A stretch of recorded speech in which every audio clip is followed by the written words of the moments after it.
We're here in the Sun-Times.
Everyone, welcome into another episode of Sun-Times Game Week. We're coming to you from a different location today, the Sun-Times newsroom.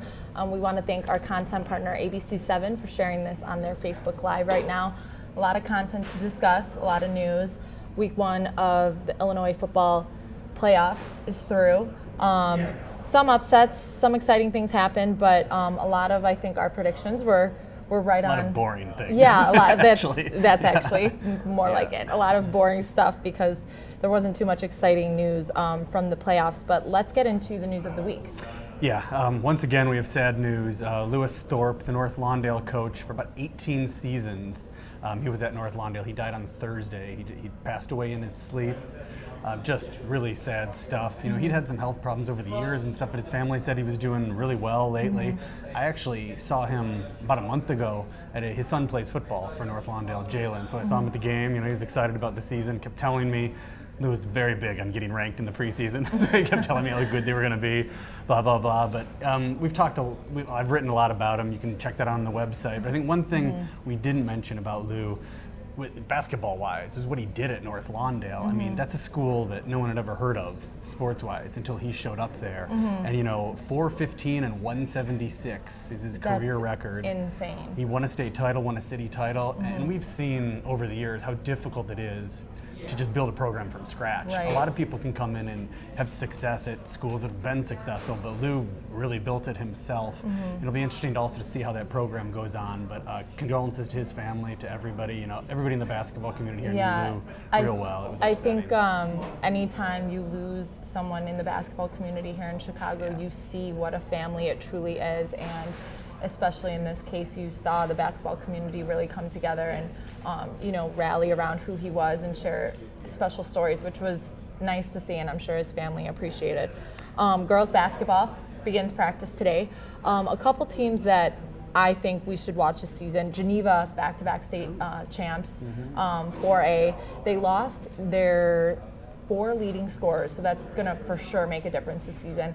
But the talent that they continue to produce there, I think we could see them being a talented team again. Whitney Young, this is a team that we're going to have to watch because they were so young last season. They finished 19-6, but they're only graduating 2 players, and their 4 leading scorers were all underclassmen. So Whitney Young was another team to watch, and then Kenwood and Simeon are similar stories like Whitney Young, a very young teams, and it's going to be an exciting season for girls basketball this year. So, Whitney Young coach Corey Irvin, we just talked about girls basketball. And we're going to do more of it. I got a lot of heat in March from her about no girls basketball in the Sun-Times. So we're going to do more of it, Coach Irvin. There you go. Let's see, next up news-wise, Ty Gavin, Notre Dame's Ty Gavin, who we've talked about since the first show. One of my favorite players to watch. Yeah. You know, he's amazing, but he got hurt, and we didn't know if he was going to play. He did suit up and play in the first round against St. Ignatius. From what I hear, it's an ankle injury, and he was clearly a bit hobbled by it, but he still managed to rip off a 90-yard touchdown run to win the game. So casual. We'll see how it goes in the second round for them. The other kind of bit of news is the Phillips quarterback situation, which we had a little bit about in the newspaper today and on the website. It's kind of been up in the air all year long. Leonard Smith started from Hubbard. We talked to him at the beginning of the season. He got hurt. He's been out since week 5. And the junior, Terrion Thrower, has stepped in. And he's played well and led them to, I think, 7 wins in a row, but it's not settled. We saw, Jaleel Billingsley, the big tight end, coming in the Wildcat formation an awful lot in that game on Saturday. I think that'll probably continue, but the news is that Leonard Smith is healthy again, and he could play on Saturday if they need him. And it's a really interesting thing to keep an eye on, because Phillips' offense just doesn't really look right yet. It was bad in the first half on Saturday against Lake Forest.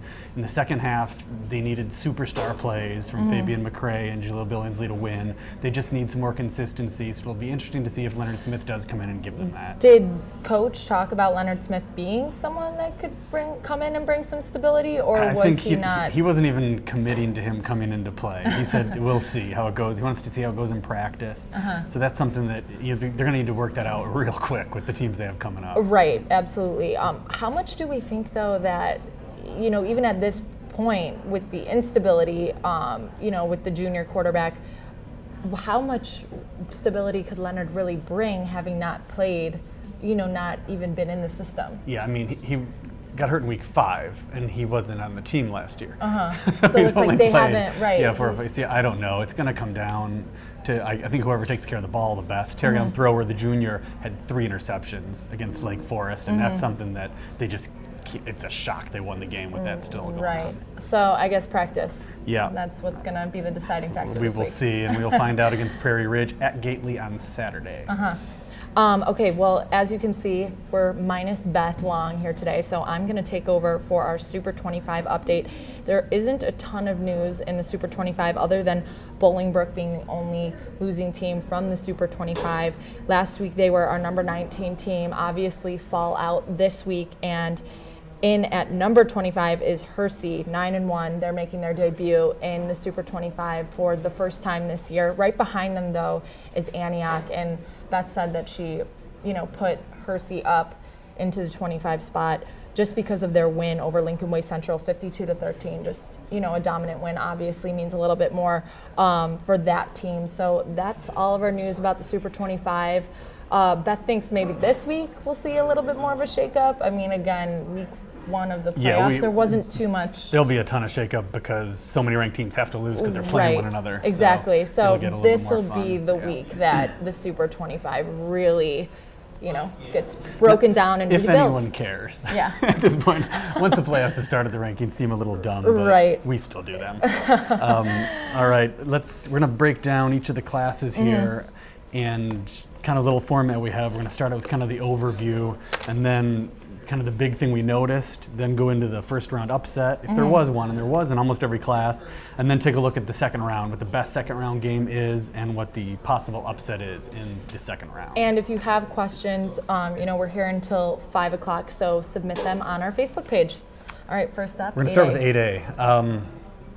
Sorry, Southwest Prairie, but it looks like, we talked about it last week, how they have a closed system and none of the teams play anybody else all season long, so we just kind of have to guess and go off the eye test how good they are. And just based on results this week, they failed miserably. Yeah. Manuka lost to Loyola. They weren't really in the game at any point. I was at that one. Plainfield South lost, and Oswego won. So they went 1-3 overall. But it was close. Yeah, Oswego East also lost. Oswego was very close with Taft at halftime. Right. No offense to our friends at Taft, but that should not happen to No. a team ranked as high as Oswego's ranked.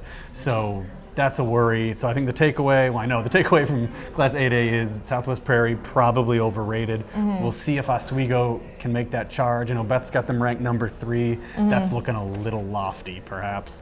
I think so as well. And I mean, again, we'll see against Loyola that teams continued to. Oswego plays Loyola, so we'll find out real Right, quick. and as challenged as they were in the beginning of the season, they've continued to improve. And like we talked about before the show started, Coach over there just does an excellent job with whoever he has on the field. So. Yeah, we said Manuka was great. That was a fun game, great atmosphere. So the fans are coming out in the Southwest Prairie, which unlike Bolingbrook, I was at Bolingbrook Friday night. The 8A team that lost and left, and that was just miserable. There was a few hundred fans. I don't know what's going on with Bolingbrook. Not a ton of support. No, it was You don't want to go to a playoff game and have nobody be there. It was No, especially in cold like and boring. the Chicago weather. Yeah. I mean, it was not good. not enjoyable. The thing to take notice, I think, from Class 8A, we talked a lot about Homewood Flossmoor's defense. You know, they've been talking about that since the preseason. They shut out Fremd 21-0, and to shut out a good team in the playoffs is really difficult. So I think that's something to keep watching going forward, and it's something I really noticed. So to look at the second round, I think. Marist, Naperville Central. Yes, it's going to be super annoying because they're both the Red Hawks, and although The decipher in Michael's write-up here was one Red Hawks team had a capital H. Marist does capital H, And one word, Naperville capital Central H, which is also annoying. does not. Yes, so I think I'll probably be covering that game for the newspaper, and it's not going to be fun for copy editors, but that's a great game. I mean, Marist has just been so impressive all season, and we saw how they stopped Nazareth's great quarterback, you know, J.J. McCarthy. They basically shut him down, and so now they're playing the best quarterback in the entire state, Peyton Thorne. So it's going to be really interesting to see if they're able to do that. I mean, that's going to be one of the best games we probably get in the whole playoffs. It's going to be a lot of fun. I mean, based on what I've seen from those teams, Naperville Central, though, has played such a tough schedule, Yeah. and that's what we said in last week's show, is that's going to make the difference. What was their seeding?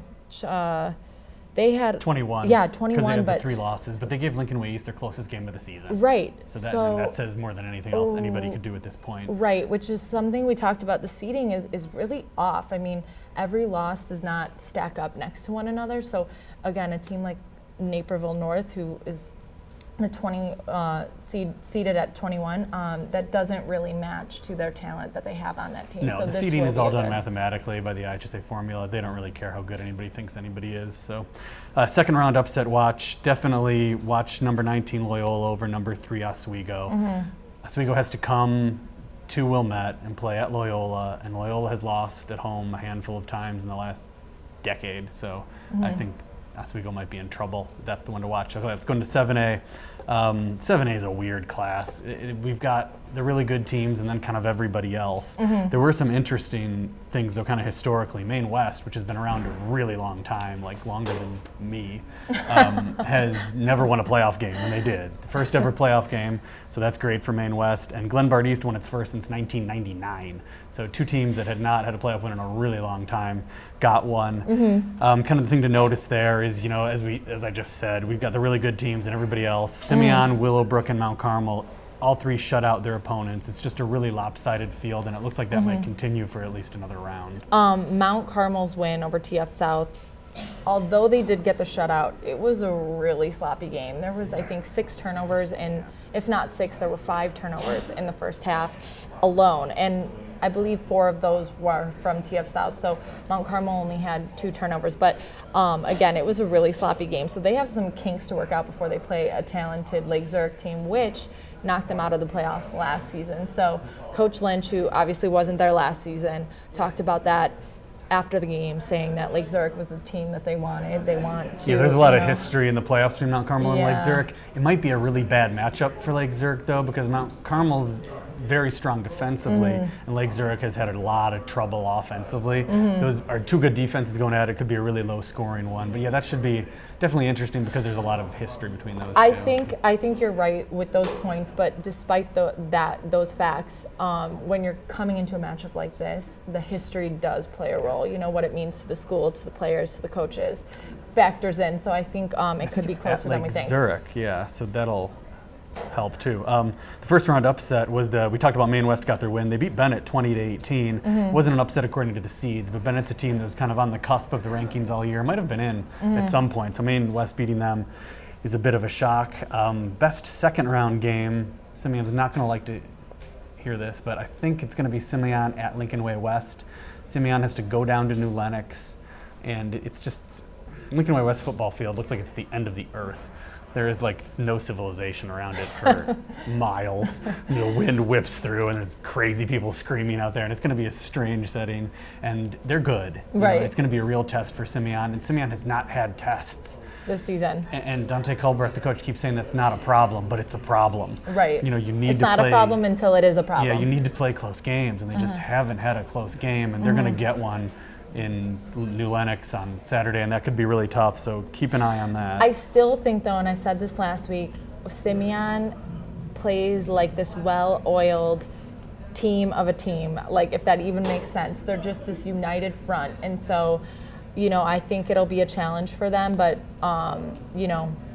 it might not be as off of a game as we think. Yeah, I mean, they should be able to win, but it's going to be. I think it's going to be close. I think it's going to be a good game. Maybe they'll finally get their close game that they're going to need for the next couple rounds. The upset watch, I don't feel real strong about this upset watch, but I had to pick one, and it's a Hersey at Nazareth.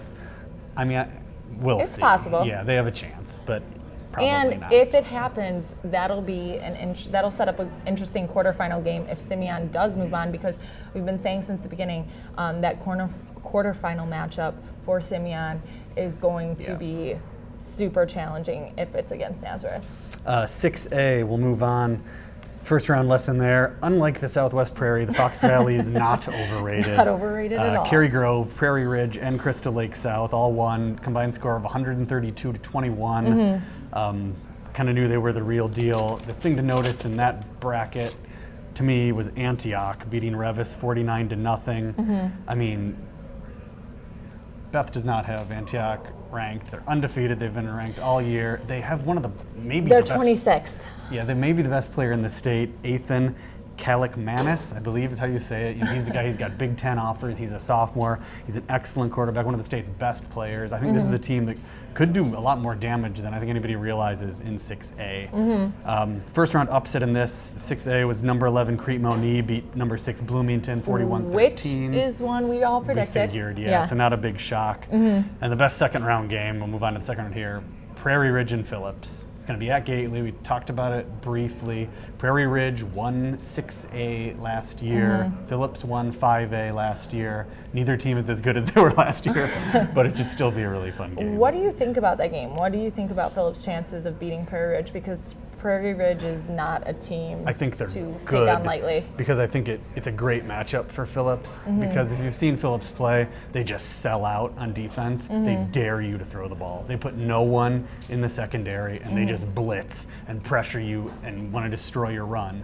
And all Prairie Ridge does is run. So they have to figure out a way to pass the ball, and they don't pass the ball well. We saw that in the Cary Grove game. So I think they run the triple option, Prairie Ridge. I think all of that plays into Phillips' hands. It's at Gately. That plays into Phillips' hands. So as long as Phillips takes care of the ball, which is why the quarterback thing will be key, I think they should be able to win that one. Might be a little tougher next week, though, against Cary Grove. And the second round upset to watch again is Crete Moni. I think so. What do we think about Crete Moni? Another team that their seeding, makes it look as though it's going to be an upset, but really they're a talented team. Yeah, that's another weird one where they have to divide the brackets into north and south, and so even though Crete Moni's in our area, they're in the southern fringes, so they got shoved down in with the south teams. So that's part of why they got seeded weird. But yeah, I think they should be able. I mean, let's be honest, I don't really know much about Glenwood, except they have a great baseball program. And they're at state a lot. So it's not all bad there, but yeah, I think Crete Moni should be able to handle that. 5A? 5A. Well, we had a lot of public league teams in 5A. 5 of them lost. Not even close. They weren't competitive. Not great. It's exciting to see as many public league teams make it to the playoffs as did this year, but what's going to be the difference maker in pushing them past just making it? Having teams actually have success in the playoffs as opposed to just making it there and getting blown out by some of these teams. That's a really good question, because I'm starting to wonder myself. That's something I'd like. It's got to be like playing outside of the public league.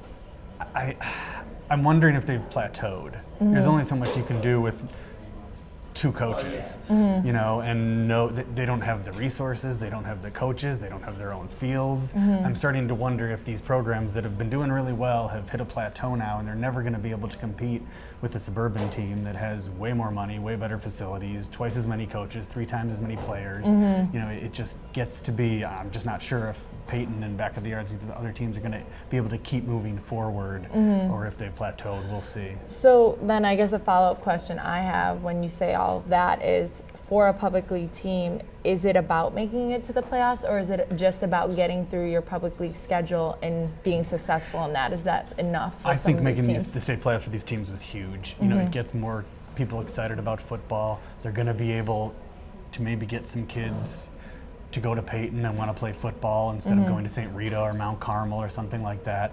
You know, every bit of that helps. So making the state playoffs was huge, without a doubt.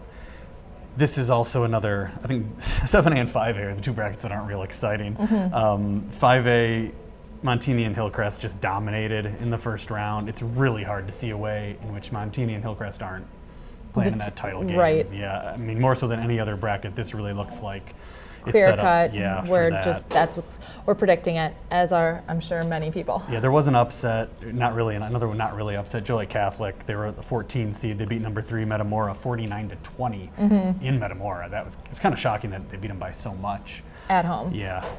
The best second round game, just kind of picked this because there wasn't much else, and we wanted to mention Elmwood Park. It's Elmwood Park against Evergreen Park. Elmwood Park picked up their first playoff win since 1985. Pretty special stuff. And you got to think they have a decent chance here to win the second round games. They could get 2, so that's exciting for Elmwood Park, which is a school that I was out there for a basketball game last year, and I think it was the first time I'd been there. It's just not a school with much of an athletic history around here, so it's nice to see them get a little spotlight for a change. Absolutely. Upset watch, Joliet Catholic again, number 6 Marion from way downstate. Joliet Catholic was another team that was challenged intensely throughout their entire season. What do you think was the biggest challenge for that team this year? Yeah, you know, they lost. They had that great running back kind of combo, and one of them went down hurt. So I think they've figured out how to recover from that, and that's good. And just they played bigger schools all season, and now they're down playing 5A schools. So everybody's smaller. Everybody's less athletic. They're not as deep, so that's really helping Joliet Catholic right now. They're like a big school playing in a small school class. All right, next up, 4A. First round lesson from that one, there was just huge scores in this. All these 50 and 60 point games. 10 teams scored more than 40 points. You know, that's in the 16 games. That's a lot. And the big one here for me to notice is Urban Prep Bronzeville. They beat St. Edward 24-14 at Gately. That's a huge win for them. You know, we only had, I think, 4 CPS teams win in the state playoffs. It's a big win for Urban Prep Bronzeville. You know, they got a lot of size, and that they were able to overwhelm St. Ed's with that. So it sounds like that might be something that carries on. We'll see. Yeah.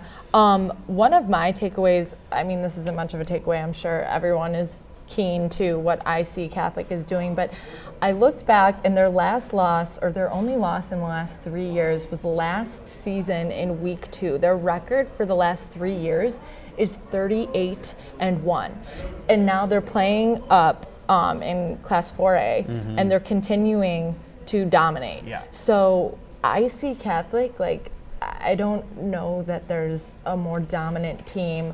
I mean, could they hang in a classification like 8A, 7A? Who knows? But like when it comes to their classification, they're just killing people. Yeah, I don't think there's any doubt they'd be a very good 8 or 7A team. I mean, winning state might be a bit much, but I think they could play with them. I mean, they destroyed Joliet Catholic this year, you know, which we just talked about as a 5A team, and Joliet Catholic's done well against bigger schools, and they kill. I don't remember the score exactly, but it was a 30-point game. Yeah, it was not a close game at all. So no, I would, frankly, I think IC Catholic against Lincoln Way East would be pretty fun to watch. Pretty entertaining. Yeah, Can we get that set up, coaches? It's been years. I mean, and they go to the state championship 3 every year. years, and they've lost one game. Yeah, one it's game very in 3 impressive. years. That's insane. One to watch in the second round here, just because they're kind of 2 football-crazed towns, Coal City and Johnsburg. That's going to be a lot of fun, and both shut out their opponents in the first round, so they're both playing well. That's going to be a good one.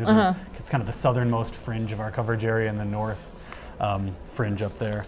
And the upset to watch, I think number 5 Marengo might be able to take down Urban Prep Bronzeville, who we talked about, but hopefully they can, you know, Bronzeville, Andrew Frierson can keep it going, but I don't know, Marengo might be a bit too much. But it is good to see that they made it to the second round. Just a couple notes on the last couple class. We have 3 class teams left in 3A, Byron, Lyle, and Herscher.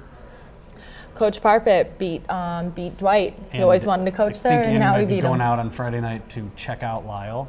So we will have some coverage from that game. I think there's only 2 games in our whole coverage area on Friday night. Richards Yorkville, and then Lyle plays, we've already forgotten, someone from outside of our area. Hold on. They play North Boone, and it's at home for Lyle. So Lyle was another team, though, as good as they are, they breeze through their conference. Yeah. And it's great. You know, they got a 38-14 win in the first round, but you know, I don't know too much about North Boone, but it'll be interesting to see how. I don't either. Yeah, I can't even lie to you guys right now. It'll be interesting to see how they do in the second round. 2A, we've got two teams, Hope Academy and Chicago Christian. We have to keep an eye on that because the whole Hope Academy teams don't want to go there and play because of the perceived West Side scariness and violence. That was brewing over the weekend. One of those stories I kind of half wrote. Knoxville didn't want to come to the West Side and play, from what we hear. They tried to get the game moved to Illinois State.